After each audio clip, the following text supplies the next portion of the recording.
Hello साथियों, नमस्कार। नौकरी अड्डा में आपका स्वागत है। आज हम इस वीडियो के अंतर्गत जानने वाले हैं सीआरपीएफ कांस्टेबल के बारे में संपूर्ण जानकारी। किस प्रकार इसके अंदर आपका सिलेक्शन होता है, फिजिकल टेस्ट के अंतर्गत क्या क्या होता है, कितनी दौड़ होती है, कितनी हाइट चाहिए, कितना वजन चाहिए, संपूर्ण जानकारी हम जानने वाले हैं स्टेप बाय स्टेप। और किस प्रकार एग्जाम पैटर्न रहने वाला है, संपूर्ण जानकारी जानेंगे इस वीडियो के अंतर्गत। आप वीडियो को लास्ट तक देखते रहिएगा, बिना स्किप के संपूर्ण जानकारी मिलने वाली है इस वीडियो के अंतर्गत। जो भी विद्यार्थी इसके लिए इच्छुक है, यानी कि इसकी तैयारी कर रहे हैं, सीआरपीएफ जीडी कांस्टेबल की तैयारी कर रहे हैं और कई दिनों से वो इंतजार में है कि कब तक इसका फॉर्म आएगा, कब से किस प्रकार इसका सिलेक्शन होगा या नहीं होगा, तो संपूर्ण जानकारी इस वीडियो के अंतर्गत आपको मिलने वाली है। तो आप लास्ट तक देखते रहिएगा। और आपको मैं बताना चाहूँगा कि आप गूगल के माध्यम से जाके नौकरी अड्डा वहाँ से सर्च करेंगे तो वहाँ पे जाके आप सीधे यहाँ पर इस साइट तक पहुँच सकते हैं और संपूर्ण जानकारी पीडीएफ के रूप में आप प्राप्त कर सकते हैं और पढ़ सकते हैं। तो आगे बात करते हैं इस वीडियो के अंतर्गत सीआरपीएफ कांस्टेबल के बारे में, सिलेक्शन प्रोसेस क्या रहने वाला और फिजिकल टेस्ट क्या रहने वाला है। आगे बात करते हैं, चलिए आपको बताते हैं कि क्या आपकी केंद्रीय रिजर्व पुलिस बल से जारी हुई 1.29 लाख सीआरपीएफ जीडी कांस्टेबल भर्ती हेतु तैयारी करना चाहते हैं, लेकिन आपको नहीं पता है कि आप एसएससी जीडी शारीरिक योग्यता क्या चाहिए इसके अंतर्गत, यानी कि फिजिकल टेस्ट क्या होता है, और एसएसजीडी के लिए हाइट कितनी होनी चाहिए, या फिर एसएसजीडी फिजिकल रनिंग टाइम क्या होता है। और घबराने की आपको ज़रूरत नहीं है, आप नौकरी अड्डा पे आ गए हैं तो आपको संपूर्ण जानकारी मिलने वाली है। आप निश्चिंत रहिएगा, संपूर्ण जानकारी स्टेप बाय स्टेप आपको बताने वाले हैं इस वीडियो के अंतर्गत, क्योंकि हम आपको विस्तार से इसकी संपूर्ण जानकारी बताने वाले हैं। आप लास्ट तक देखते रहिएगा बिना स्किप के। तो आपको बता देते हैं कि सबसे पहले सीआरपीएफ कांस्टेबल के अंतर्गत क्या सिलेक्शन प्रोसेस रहता है, किस प्रकार रहता है, तो क्या एग्जाम होगा पहले या उसके बाद में फिजिकल होगा, क्या नहीं होने वाला है, संपूर्ण जानकारी जानने वाले। तो आपको बता देते हैं कि जाने पूरी चयन प्रक्रिया, शारीरिक योग्यता परीक्षा की जानकारी क्या है, पूरा फॉर्मेट, यानी क्या सिलेक्शन प्रोसेस रहने वाला है और फिजिकल टेस्ट क्या होता है। तो आपको बता देते हैं पहले कि सबसे पहले चयन प्रक्रिया किस प्रकार होती है, यानी कि सिलेक्शन प्रोसेस क्या रहने वाला है, जिसके अंतर्गत सिलेक्शन प्रोसेस के अंतर्गत 4 चरण होते हैं। उसके अंतर्गत पहले चरण की बात करते हैं, स्टेप बाय स्टेप संपूर्ण चरणों की आपको जानकारी प्रोवाइड की जाएगी। तो आपको बता देते हैं कि सबसे पहले सिलेक्शन प्रोसेस में क्या होगा। तो पहले सिलेक्शन प्रोसेस के अंतर्गत पहला चरण है, उसके अंतर्गत जनरल इंटेलिजेंट एंड रीजनिंग,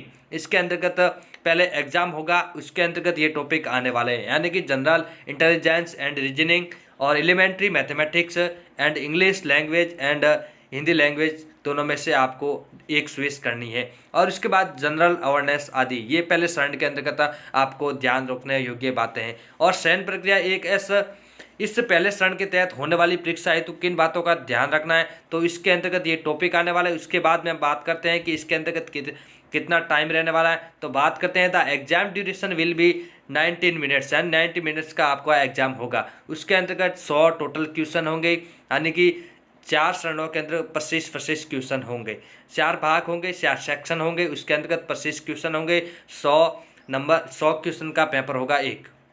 और बात करते हैं आगे कि ऑब्जेक्टिव क्वेश्चन रहने वाले हैं, पर क्वेश्चन 1 मार्क्स का होगा। अब बात करते हैं आगे किस प्रकार एग्जाम पैटर्न रहने वाला है। तो एग्जाम पैटर्न के अंतर्गत कितने क्वेश्चन आने वाले हैं, 4 सेक्शन होंगे, हमने पहले बात कर रखी है। और टाइम का बात करें तो 90 मिनट का टाइम रहने वाला है और 25 क्वेश्चन पर सेक्शन के अंतर्गत होंगे। तो बात करते हैं जनरल इंटेलिजेंस एंड रीजनिंग के 25 क्वेश्चन होंगे। एंड समय सीमा की बात करें तो 90 मिनट से, यानी कुल अंक 25 अंक के और 90 मिनट्स का टाइम रहेगा। एक पेपर के अंतर्गत 90 मिनट का टाइम रहेगा और 4 सेक्शन होंगे, तो 4 सेक्शन आपको 90 मिनट के अंतर्गत पूरे करने हैं। जनरल नॉलेज के अंदर 25 क्वेश्चन होंगे, 25 अंक के होंगे। आगे बात करते हैं एलिमेंट्री मैथमेटिक्स के अंदर 25 क्वेश्चन और 25 अंक के होंगे। और इंग्लिश एंड हिंदी की बात करें तो 25 क्वेश्चन होंगे, 25 अंक के होंगे। आपको दोनों सब्जेक्टों में से एक स्विच करनी है, इंग्लिश करो या हिंदी करो, दोनों में से एक आपको स्विच करनी है। ये आपका रहेगा एग्जाम पैटर्न, यानी कि 90 मिनट का टाइम रहेगा, 100 क्वेश्चन होंगे, पर क्वेश्चन 1 नंबर का होगा। आगे बात करते हैं चयन प्रक्रिया के पहले चरण में सफलता प्राप्त करने के लिए आपको श्रेणीवार कट ऑफ निर्धारित किया गया है। तो आपको पास करने के लिए पहला पेपर क्या करना चाहिए। जनरल विद्यार्थियों के लिए 30% मार्क्स आने अनिवार्य होंगे। और ईडब्ल्यूएस ओबीसी की बात करें तो 25% and SC ST ex serviceman की बात करें तो 20% मार्क्स आने पर ही आपका पहला चरण क्लियर हो पाएगा। अब बात करते हैं दूसरे चरण की। दूसरे चरण के अंतर्गत क्या होने वाला है, तो चयन प्रक्रिया के इस दूसरे चरण के तहत फिजिकल एफिशिएंसी टेस्ट के तहत शारीरिक लंबाई का मानक होगा, यानी कि दूसरे चरण के अंतर्गत आपका फिजिकल टेस्ट होगा, जिसके अंतर्गत हाइट वगैरह कितनी रहने वाली वो बात करते हैं उसके बारे में। तो जनरल, SC एंड OBC की बात करें तो मेल कैंडिडेट के लिए 170 सेंटीमीटर और फीमेल की बात करें तो 157 सेंटीमीटर हाइट रहने वाली है। और शेड्यूल्ड ट्राइब्स के बारे में बात करें, मेल कैंडिडेट के लिए 16.5 रहने वाला और फीमेल कैंडिडेट के लिए बात करें तो 150 रहने वाला है। एंड आगे बात करते हैं STS from the north eastern state and district deficiency by Naxal left wing extremism की बात करें तो मेल कैंडिडेट के लिए 160 और फीमेल कैंडिडेट के लिए 147.5 रहने वाला है। और आगे बात करते हैं ग्रोविलास और कुमानियास, डोगरीज और Marathas and candidate from Assam, Himachal and Jammu and Kashmir के लिए मेल कैंडिडेट के लिए 165 एंड फीमेल कैंडिडेट के लिए 155 सेंटीमीटर रहने वाली है। और candidates hailing from the north eastern state के लिए मेल के लिए 162.5 और फीमेल कैंडिडेट के लिए 125.5 रहने वाली है। अब सन प्रक्रिया के दूसरे चरण के अनुसार साथी को लेकर क्या मानक तय किया गया है, तो साथी के लेकर बात करते हैं शिष्ट के लिए कितनी रहने वाली है। जनरल, SC OBC के लिए 80 शिष्ट होना चाहिए एंड मेल कैंडिडेट के लिए 5 फुलाव होना चाहिए और शेड्यूल्ड ट्राइब्स ST के लिए 77 और 5 का फुलाव होना चाहिए। Candidate from the north eastern state के लिए 77 एंड 5 का फुलाव होना चाहिए।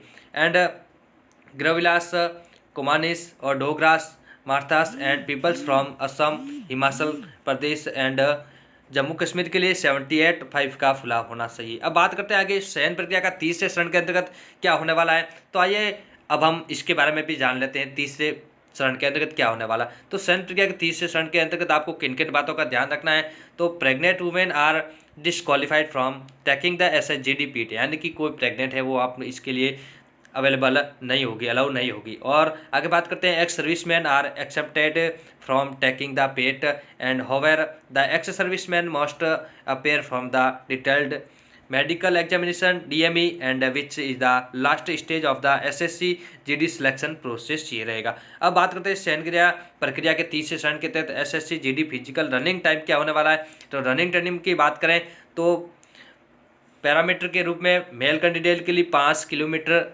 24 मिनट के अंतर्गत रेस और फीमेल की बात करें तो 1.5 किलोमीटर 8.3 मिनट के अंतर्गत। चौथे चरण के अंतर्गत क्या रहने वाला है, चौथे चरण के अंतर्गत आपको द मेडिकल टेस्ट और DME is done by the medical board that is constituted by the CAPF or the SHGD DME aims to test the physical fitness and medical fitness of the candidate by examination their vision and for right handed person the right eyes is a better eye and vice versa। अब बात करते हैं eyes के लिए physical के अंतर्गत visual acuity इन dead यानी better I के लिए 9/6 होना चाहिए, N6 होना चाहिए। और नियर विजन के लिए वॉश आइज के लिए वुमेन है ना, उसके लिए 9 होना चाहिए। अब बात करते हैं विजुअल एक्यूटी एनुडेट के लिए बेटर आइज 6/6 का होना चाहिए और डिस्टेंट विजन के लिए वॉश आइज के लिए 6/9 होनी चाहिए। और रिफ्लेक्शन के लिए visual correction of any kite is not permitted even bye glasses. Colour vision के लिए CP2 होना चाहिए। अंत इस प्रकार हमने आप सभी परीक्षार्थियों और अभ्यर्थियों को विस्तार से पूरी चयन प्रक्रिया और शारीरिक योग्यता के बारे में बताया ताकि आप अपनी नौकरी पक्की कर सके। और आपको बताते हैं कि आपको इसके बारे में कोई भी डाउट लगे कि ये समझ में नहीं आया तो आप कमेंट करके ज़रूर बताएं। और आप गूगल के माध्यम से नौकरी अड्डा सर्च करके यहाँ तक आप पहुँच सकते हैं, यहाँ से संपूर्ण जानकारी आप पढ़ सकते हैं और PDF के रूप में जानकारी प्राप्त कर सकते हैं। तो आज के लिए इतना ही, तब तक के लिए धन्यवाद। जय हिंद।